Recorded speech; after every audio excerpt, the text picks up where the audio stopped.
So we did two different things. One thing, we had a staff development, and we had a PowerPoint, and went through all the nuts and bolts of everything of like, here's where the language is spoken, here are the parts of the language, here's what you might see in the classroom. But then we also went and gave like some specific ESOL strategies for teachers to use so that when they went back to their class, they could say, okay, here's how I'm going to create my vocabulary wall, or here is what I'm going to look for in student writing when I'm using it as a formative assessment.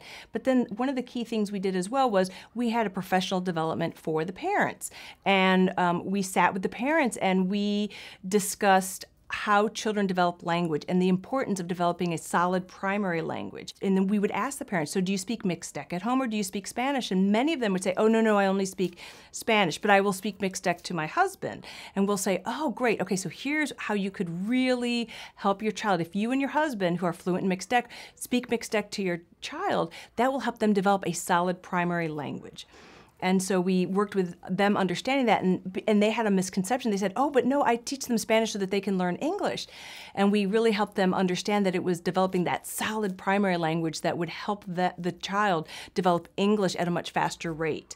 And we also did discuss with them that children who are what we call L3, trilingual learners, will often develop English at a slower rate. And so, not to look at what the other kids are doing and not to look at what your neighbors are doing, but maybe just look at your child and understand that they're dealing with 3 languages, and that's big stuff right there. And that the more that they can give their child in a primary language and solidify that is one of the best gifts that they could give their child to get them ready for academics.